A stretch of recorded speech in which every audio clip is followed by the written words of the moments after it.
Promotional consideration paid for by the following. Ohio Neck and Back Pain Relief Center, Scott M. Grade D.C., across from the Marion Center between TSC and Kroger. For further information, dial 740-386-6580. Also located on the net at goodbackbadback.com. That's goodbackbadback.com.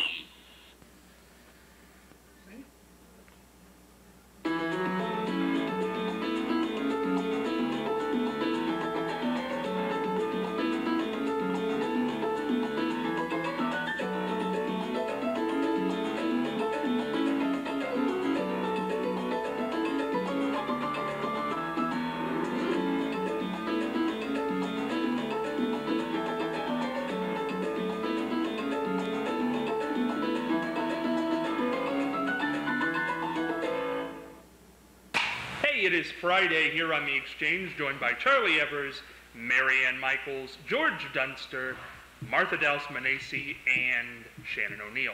Get the picture on. Martha, show your ring. We haven't seen your ring this week. That's a neat piece of jewelry. Wow. Zoom in on that if we can. There we go. Look at that. From one of your grandkids, right, Martha? Chantress Harris, the 18th of July, just what she told me. What'd she tell you? She's going to give me another great-grandchild. Oh. How many grandchildren, Martha? 24. My goodness. Oh, my. And I know all their birthdays. I got 6 of them that are married, 9 teachers, and I just tell you I'm in heaven when I'm around them. Oh. And Martha, on people's birthday, if you were born, now how is it, Martha? Tell me how you do it. If you're born, when were you born, George? July 6th, 1932. Oh, July? What number is that? July what? 6. 6? Well, it's the 7th month, 6th day. I'd give you a check for $7.06. That's what Martha does on the birthday. right, that's what we're When's your doing. birthday? Today. Today? Today's your birthday? Wow. Oh, and it's July 26th. 26th? Mary Ann's birthday, and she never let the cat out of the You bag. didn't tell us. Well, Mary Ann. Well, I have to be honest when Martha asks me a question. You do. Otherwise, you would not have known it. Mary Ann, am I glad I said that? Well, happy birthday, Mary Ann. Thank you. Yes, yes, very nice. $7.26. See, I'm February 24th. But you want me to donate that to somebody. I give her You want me to donate that to someone, right? The Humane Society, Right. or the American Cancer Okay. Society. All right. Yeah, I will do that. Very nice. You want me to write you a check today? If you wish. Write it to the Humane Society. I'm going to write to Mary Ann Stolarczyk. Oh, okay, but I- You can write it to Scott Spears. I'll be sure that it gets there. Scott Spears only gets $2.24. It's rotten. It's a rotten deal. Remember, we've got Charlie's package coming up today and a very serious conversation on suicide. Going to come to Charlie Evers, though, and get our last fascinating fact for the week. Charlie? All right, it's Lynn School. It's located just north of Marion on Route 4. LaRue. What? It's in LaRue. No. No, the Lynn Schools? Oh, excuse me. The Lynn's, yeah. Yes, excuse me. There were 2 students that went there that reconditioned it and, in fact, rebuilt the inside to make it look just like it was back in 1910, around there, 1915. And it was the Hamilton brothers. Oliver and Merle. Oliver and Merle, yes. They were over 100 years old when they died, but they saw to it that the Lynn School was rejuvenated, and there was money set aside to take care of it for years to come. Oliver was 104 when he died. He was amazing. I interviewed Oliver once. I enjoyed him. Yeah, I did too. The Lennox School was what I was thinking about. If you go into LaRue, there's a one. It's not refurbished, but it's still there. Really? The Lennox School, if you just drive right into LaRue. Interesting. The Lynn School's open by appointment only Yes. to the Historical Society. Passed by it the other day. Beautiful contribution that the Hamilton brothers made. Mary Ann, words of wisdom for Friday. All right, this is an anonymous words of wisdom. Many are given advice, but only the wise profit from it. Oh, that's good. I think that's a nice bit of advice, Mary Ann. And Short and sweet. here's some advice I would give Charlie. Don't make fun of the shaved head people, because you're going to get more packages, just like the one that's arrived today. Now, Charlie, there's a card on top here. This is fascinating right here. Go right ahead, Charlie. Read the card, and then let's see what the package... It feels heavy enough. Maybe it's an antique tool or something. There you go. Oh, look at all that. What is it? Oh, the card. Read the card, Charlie. What does it say here? Well, you're like a kid at Christmas. After all your comments on shaved heads, I thought it was some time someone gave you the bird. The bird. Oh, my land. Holy mackerel! Oh, that's wonderful. Oh. Oh, Charlie.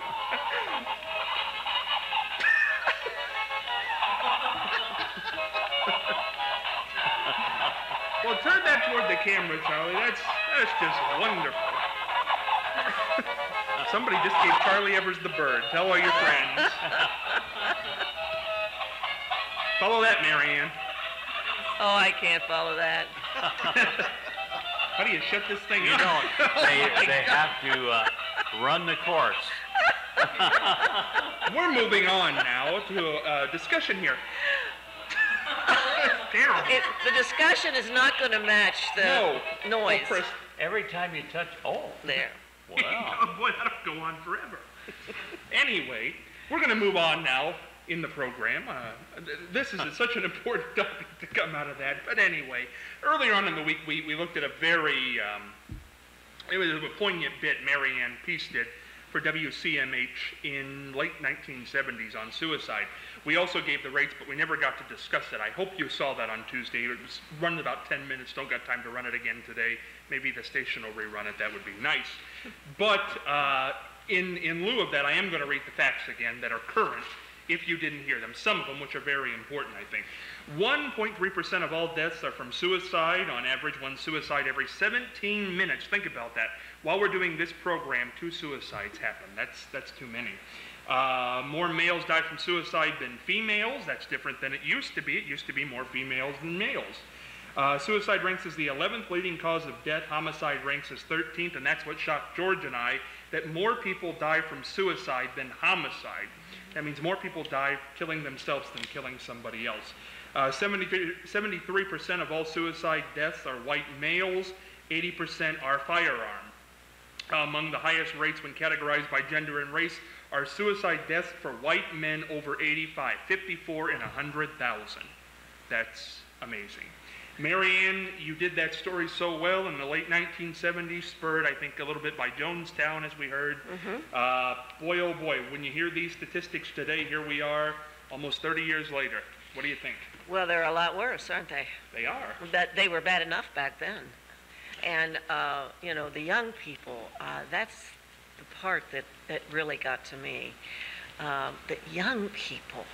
And I believe in some of those statistics you gave that the age range was 5 to what? Yeah, yes, there was 5 to 14-year-old is the 5th leading cause of death. And I didn't read this one again. Suicide is the 2nd leading cause of death among college students. Yes. 2nd leading cause of death among college students. That's nuts. Mary Ann, one thing interesting, though, and I think this tells the times, 30 years ago when you did that piece, you didn't interview one male. Today, it's the leading cause of Yes. It's more males than females. Yes, it was more females, the statistics at that time. And, but I'm surprised. It's just as bad, I guess. I mean, whoever. What do you think that says? Maybe it says something about our society. I don't know. There's a lot of pressure on people. There's a pressure to look good. There's a pressure to succeed, to, you know, I mean. I think that's the college. It is. The lead it to is. that college number. Right. Yeah. Well, you know, and Shannon and I were talking last week, and I'm not going to bring it back to that, but we talked about beauty pageants and swimsuit competitions.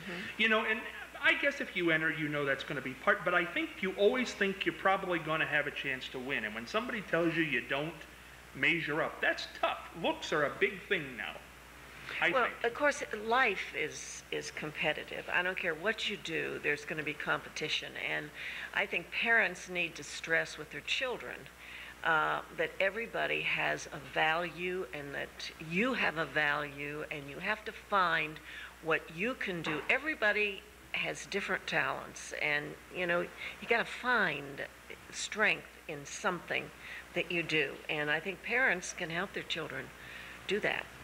George, what do you make of this total swing in the pendulum?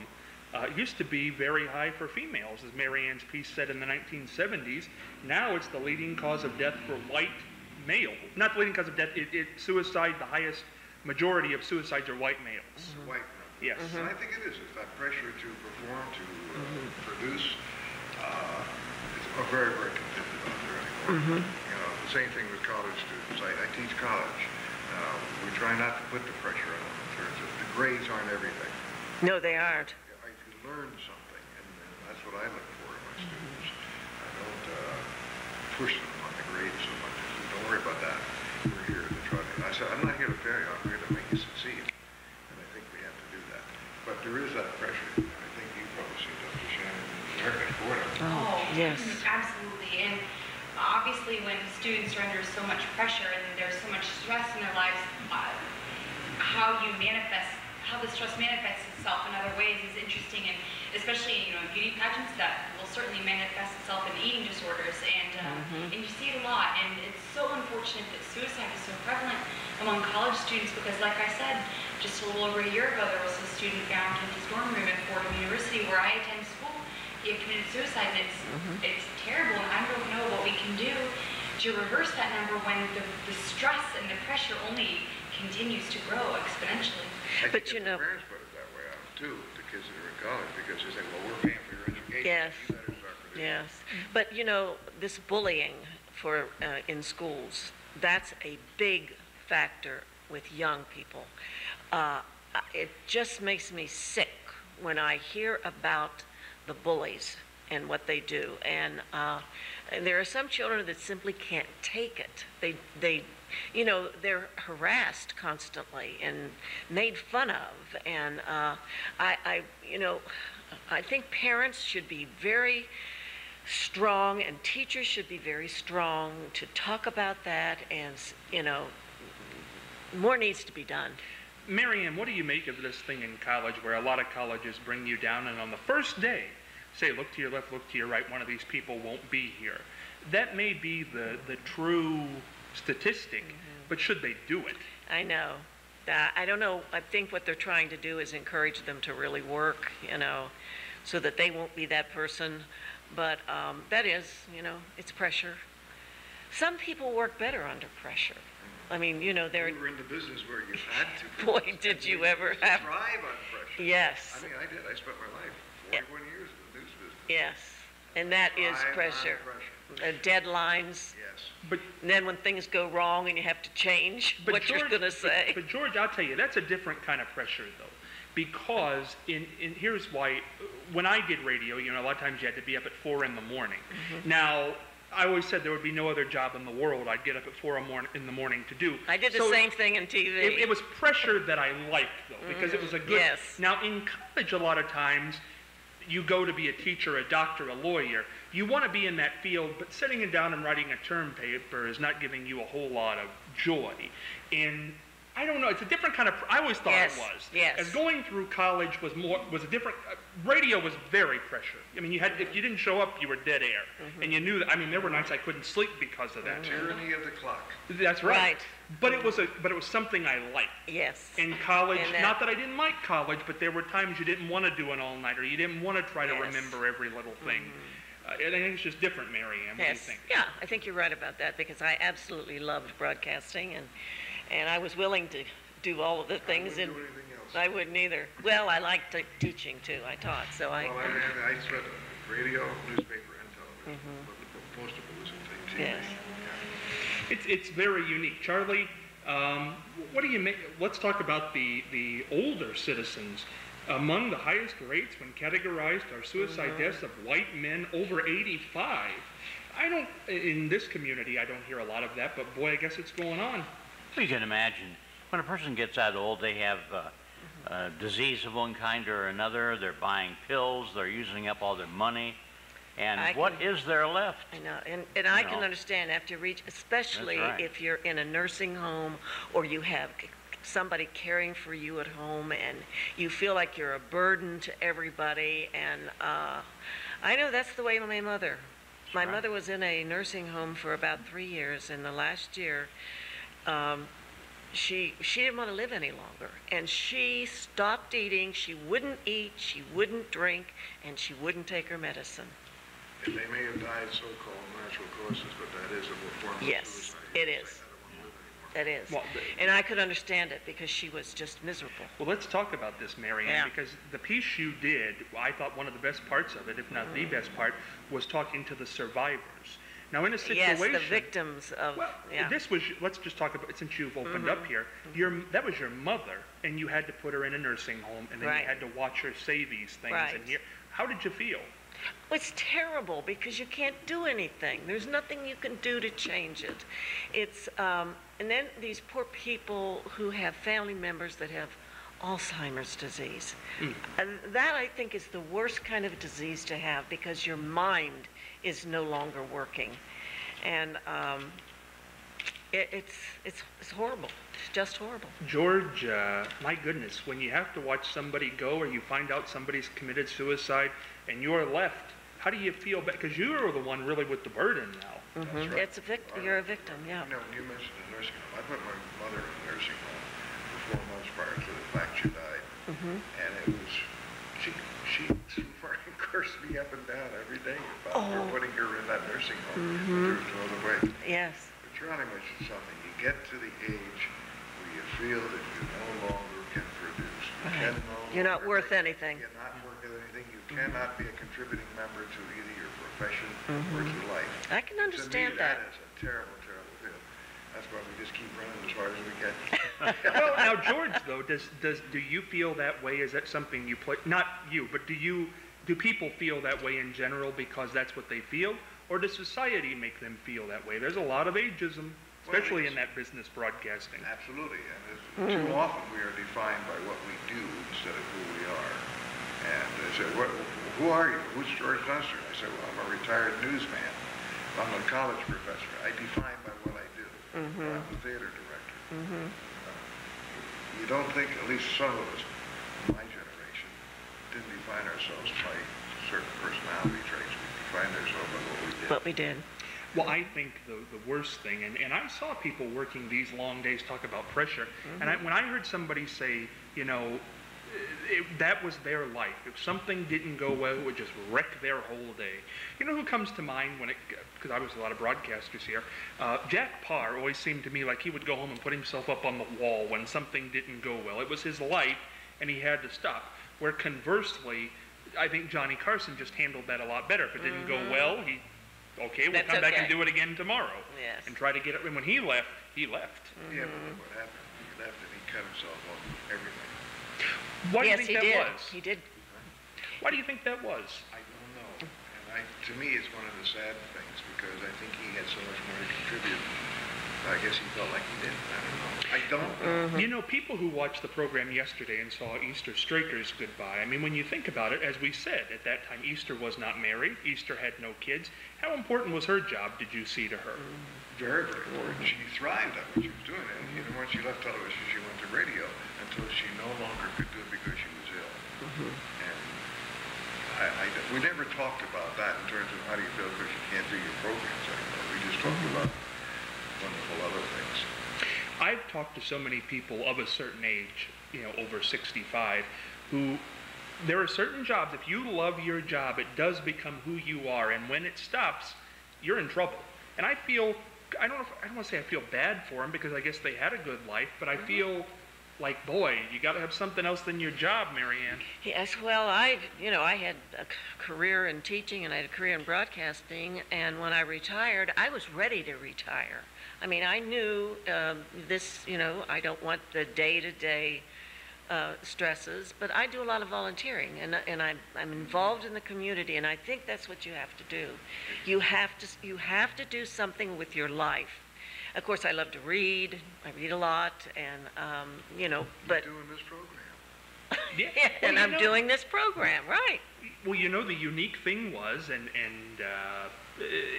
I think Fritz, when he was here, used to say this, you know, you're the only one in a group of senior citizens. But you know what? People can contribute past the age of 65. my, That whole sure thing can. about that's baloney. That is. And They you can't talk to somebody who's not 65. That's baloney. That is. I've never You're heard right. insanity. Charlie, you started out as an engineer. You got on the air. You always wanted to be on the air. You're still on the air today. That's right. And could you ever totally walk away from it? I don't believe. It's just part of you, really. Of course, I'm an amateur radio operator too, so I've been on the air in many different ways, all 50-some years. And this is horrible and bleak, and you know, hope it never happens. But say one day you got to a point where you couldn't drive anymore, something big like that. Yeah. You couldn't get to a job. What would happen to you? That would be the most discouraging thing. Once you give up your driving or have to give it up, what's left? You know, sit in front of a TV all day long, or take walks by yourself. I've heard a lot. In my case, I hope to ride my bicycle till I die. Well, I've heard a lot of people. I've heard a lot of people say that, you know, the worst part of their life was taking their keys away from their parents. Oh, it is. An older generation. Yes, but my mother knew when she should stop driving. She never told my sister and me, but I think she had some kind of an accident because all of a sudden she didn't want to drive anymore. And I think she had her car fixed that we couldn't see it, but I'm positive that she had a close call because she always was a very independent woman. And when she said, I don't want to drive anymore, I was surprised. You know, I've saved this to the end here. Martha, you're the elder at this table. For people who don't know, you are the elder. What's the worst part of aging? I live just every day as it is. I go to church every Sunday. I drive. My doctor said I can't drive out of town, but I drive all over town. I go uptown to McDonald's and get my senior coffee all the time. And you still dance. Yes, I taught him last night. She absolutely did. Martha, my goodness, what keeps you going? I mean, I think you're in a field where dancing, that's pretty physical. That's not holding a microphone. That's not, you know, sitting behind a desk. That's physical. What keeps you going at 80 years old? I love to see people move. And if they can walk, they can dance, Charlie. I directed that right towards you. Remember, I danced in 1983 in the Prominent Men in Marion. Oh, my husband was one of them, That's too. right, and I was the only one in step, though. Everybody else. I never will forget that. I pried those taps off my shoes. I'll bring the picture in. Oh, He's in it, no. and you can show it. Yes, He's in it. yes. My husband said a lot of prominent people Yeah. and men in this community are in that picture. Who was the most out of It was step? it was a tap You were line. most out of step. It was a tap line. Shannon, obviously, the youngest at Poor the table. Shannon. Yeah, the She's youngest. she's the sunshine in our The group. youngest at the table. What's your feeling on the older generation? Opposed to suicide here, which is where the conversation started.